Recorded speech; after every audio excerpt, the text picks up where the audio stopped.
Back to my YouTube channel. आज हम करेंगे क्लास 11th की अकाउंटेंसी का चैप्टर नंबर 16 डेप्रिसिएशन के प्रैक्टिकल क्वेश्चन का सोल्यूशन नंबर 1। इससे पिछले लेक्चर में मैंने आपको डेप्रिसिएशन के कंसेप्ट बताए, मेथड बताए। मैंने आपको स्ट्रेट लाइन मेथड के बारे में बताया था, उसके बारे में बताया था कैसे हम उसमें डेप्रिसिएशन कैलकुलेट करते हैं, क्या फॉर्मूला होता है। आज हम करेंगे सोल्यूशन नंबर 1। मैं आपको सजेस्ट करूंगा कि यदि अभी आपने पिछली वीडियो नहीं देखी तो आप एक बार वो देख लें ताकि आपको बेटर अंडरस्टैंडिंग हो कि स्ट्रेट लाइन मेथड होता क्या है। चलिए अब बिना देरी के शुरू करते हैं अपने क्वेश्चन नंबर 1 को। क्वेश्चन नंबर 1 मैंने ऑलरेडी नोट कर रखा है। क्वेश्चन नंबर 1 कह रहा है on 1 April 2015 a limited company purchase a machine of ₹4,190,000 and spent ₹10,000 on its installation. At the date of purchase, it was estimated that the scrap value of the machine would be 50,000 at the end of 6th year. Give machinery account and depreciation account in the books of company for 4 years after providing depreciation by fixed installation method. The book are closed on 31 March every year. तो question हमें कह रहा है कि एक limited company ने 1 अप्रैल 2015 को machinery खरीदी। Machinery cost 1,90,000 rupees, 10,000 installation charges थे, तो मतलब कि मशीनरी कितने की पड़ी, 2 लाख रुपीज की पड़ी। अब कह रखा है कि ये बता रखा है कि स्क्रैप वैल्यू जितना, स्क्रैप वैल्यू क्या होती है, फ्यूचर वैल्यू बता दी भाई 6 साल के बाद ना मशीन की जो वैल्यू होगी वो 50,000 रुपीज होगी। कितनी वैल्यू होगी, 50,000 रुपीज होगी। हमें कह रखा है कि हमें मशीनरी अकाउंट और डेप्रिसिएशन अकाउंट बना के दिखाना है कंपनी का 4 ईयर के लिए, 4 ईयर का डेप्रिसिएशन मशीनरी अकाउंट और डेप्रिसिएशन अकाउंट बना के दिखाना है। और किस मेथड का हमें यूज करना है, फिक्स्ड इंस्टॉलेशन मेथड का हमें यूज करना है। और बुक जो क्लोज हो रही है वो हो रही है 31 मार्च एवरी ईयर। 31 मार्च को जो है बुक क्लोज हो रही है। अब सबसे पहले आपको क्या करना है, क्वेश्चन में ये पता कीजिए कि क्वेश्चन में जो हमें ईयर लेना है वो क्या फाइनेंशियल ईयर है कि कैलेंडर ईयर है। पता चलेगा आपको कैसे, ये कि 1 अप्रैल 2015 को मशीनरी परचेज की है, मतलब कि ये फाइनेंशियल ईयर है, क्योंकि क्लोजिंग डेट क्या दे रखी है, 31 March 2000 of the next year, 2000 of the next year दे रखी है, तो ये फाइनेंशियल ईयर की बात हो रही है। कई बार क्वेश्चन में कैलेंडर ईयर भी दे रखा होता है, तो आपको वो ये पहले देखना है कि किस ईयर की बात हो रही है। हमारे इस क्वेश्चन में फाइनेंशियल ईयर की बात हो रही है। अब देखिए सबसे पहले हम क्या करेंगे, हम कैलकुलेट करेंगे इस पे क्या, ईयरली डेप्रिसिएशन, क्योंकि हमें ये पता करना है कि इसका ईयरली डेप्रिसिएशन क्या लग रहा है, तभी तो हम पता कर पाएंगे। भाई ईयरली डेप्रिसिएशन पता चल गया कि भाई एक साल का इतना डेप्रिसिएशन लग रहा है, तो हर साल हम उतने वैल्यू को हम माइनस करते जाएंगे। फिक्स्ड इंस्टॉलेशन मेथड वही होता है स्ट्रेट लाइन मेथड। तो कैसे कैलकुलेट करेंगे, फॉर्मूला आपके सामने लिखा हुआ है। सबसे पहले आप क्या करना है, आपको लिखना है yearly depreciation is equal to original cost. Original cost में से माइनस कर दीजिए स्क्रैप वैल्यू जो थी, तो 2 लाख में से 50,000 माइनस कर दीजिए और इसको डिवाइड कर दीजिए कितने से, एट द एंड ऑफ 6 मतलब 6 साल की, 6 ईयर की क्या एस्टिमेटेड लाइफ है एसेट की, तो 6 से तो क्या कर दीजिए, डिवाइड कर दीजिए।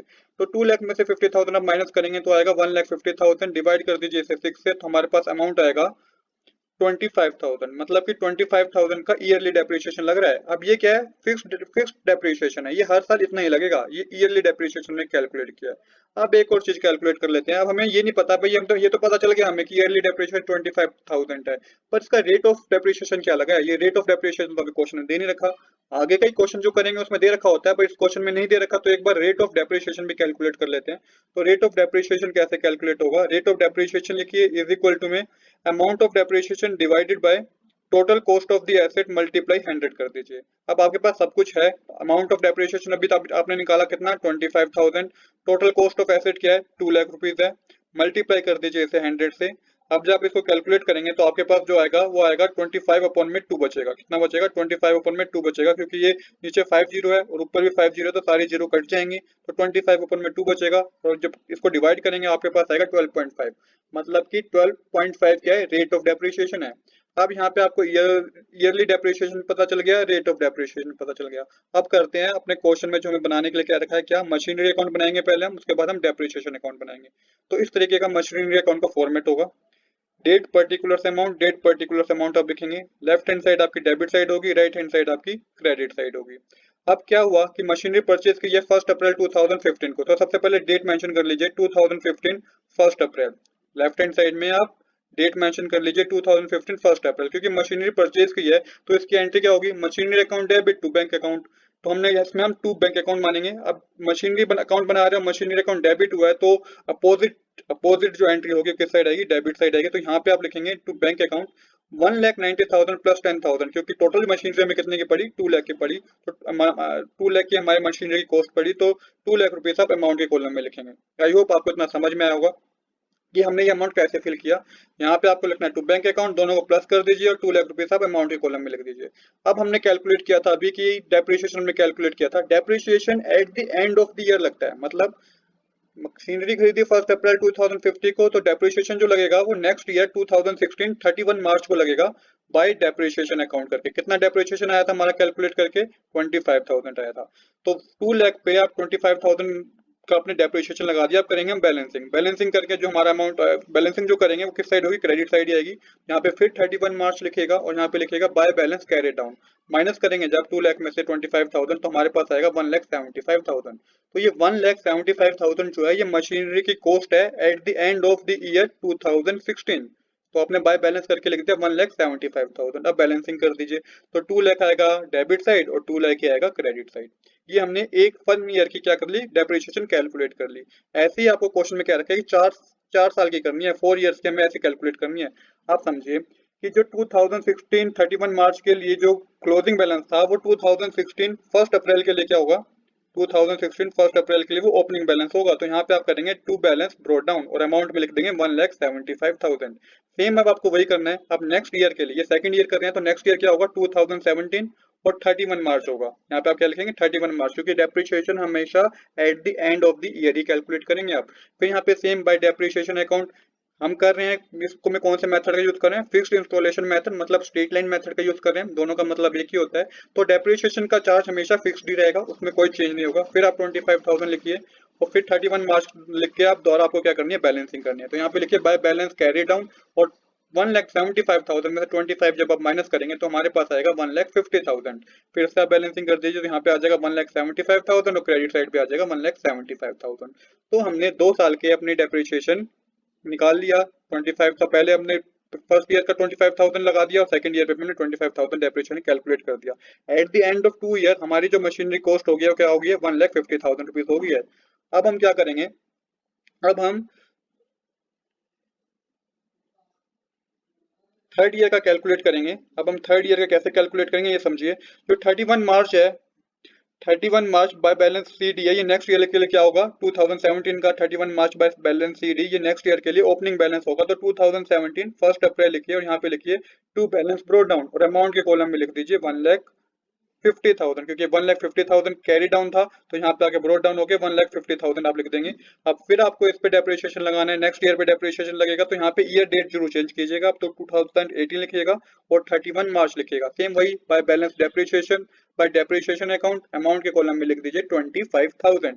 अब आपको फिर बैलेंसिंग करनी है तो यहाँ पे आप क्लोजिंग बैलेंस कैलकुलेट करेंगे आप थर्ड ईयर का, तो यहाँ पे आप माइनस करके लिखेंगे, यहाँ पे 31 मार्च डेट डाल के आप लिखेंगे बाय बैलेंस कैरी डाउन और अमाउंट के कॉलम में आप माइनस कब करेंगे 1,50,000 में से 25,000 तो आपके पास आएगा 1,25,000। तो at the end of 3 year machinery की कॉस्ट क्या होगी, 1,25,000 रुपीज होगी। अब हमें एक साल का और निकालना है, इसको टोटल कर लीजिए। तो डेबिट साइड आएगा 1,50,000, क्रेडिट साइड पे आएगा 1,50,000। अब निकालते हैं अपने लास्ट ईयर का, जो कि 4 साल के लिए क्वेश्चन में बोल रखा था, 3 साल का हमने निकाल लिया। अब जो ये 2018 31 मार्च को कैरी डाउन हुआ है, ये 2018 1 अप्रैल को क्या हो जाएगा, ये तो जो ये हमारा अब कैरी डाउन हुआ है ना 1,25,000, ये नेक्स्ट ईयर के लिए क्या होगा, ब्रो डाउन हो जाएगा। अब आपको क्या करना है कि 2018 1 अप्रैल के लिए ये टू बैलेंस ब्रो डाउन हो जाएगा 1,25,000। तो यहाँ पे पहले आप डेट मेंशन कीजिएगा 2018 1 अप्रैल और यहाँ पे मेंशन कीजिए to balance brought down, amount के कॉलम में मेंशन कीजिए 1,25,000। ये अब हम हमारा 4th ईयर का डेप्रिसिएशन निकाल रहे हैं, कैलकुलेट कर रहे हैं। अब यहाँ पे क्या करना है आपको, क्रेडिट साइड 2018 और नेक्स्ट ईयर की आपको फाइनेंशियल ईयर की एंड डेट लिखनी है 31 मार्च। यहाँ पे फिर डेप्रिसिएशन कैलकुलेट कीजिए बाय डेप्रिसिएशन अकाउंट करके 25,000 पे कैलकुलेट होगा, क्योंकि ये फिक्स नेचर का होता है। इसके बाद आपको क्या करना है 31 मार्च पे ही आपको by balance BD carry by balance CD carry down कर देना है। तो 1,25,000 का में से 25,000 माइनस करेंगे तो आपके पास आएगा 1 लाख रुपीज। तो हमारे दोनों साइड डेबिट साइड और क्रेडिट साइड हमारे क्या आ गई, इक्वल आ गई 1,25,000 1,25,000। कहने का मतलब ये कि at the end of 4 year जो मशीनरी कॉस्ट हो गई है वो हो गई 1 लाख रुपीज। चलिए ये हमारा मशीनरी अकाउंट हमने बना लिया है। अब हमें क्वेश्चन में क्या रखा है कि डेप्रिसिएशन अकाउंट। तो डेप्रिसिएशन अकाउंट का फॉर्मेट इस तरीके का होता है, इस तरीके का आप डेप्रिसिएशन का अकाउंट का फॉर्मेट बनाएंगे। डेट पर्टिकुलर अमाउंट इस तरीके का आप इसमें लिखेंगे। Debit side left hand side होती है debit side, right hand side होती है क्रेडिट साइड। देखिए किस तरीके से हम डेप्रिसिएशन अकाउंट बनाएंगे। डेप्रिसिएशन अकाउंट में जो 25,000 आपको गिवन है इसका ही आपको यूज करना है। तो सबसे पहले डेट मेंशन करनी है हमेशा आपको आखिरी 2015 मार्च 31 बाय टू मशीनरी अकाउंट, यहाँ पे लिखिए टू मशीनरी अकाउंट, अमाउंट में लिखिए 25,000।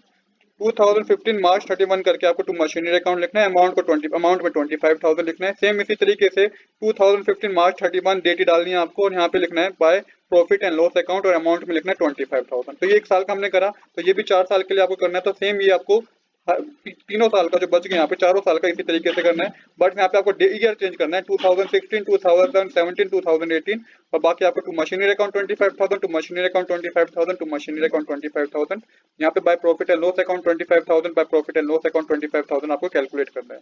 जब आपने 2015 का करा मार्च 31 लिख के, यहाँ पे 2015 मार्च 31 से आपने bye profit and loss account लिख दे 25,000 का। बाकी जो साल है उनका भी आपको, बाकी जो ईयर है वो भी आपको ऐसे ही कैलकुलेट करना है।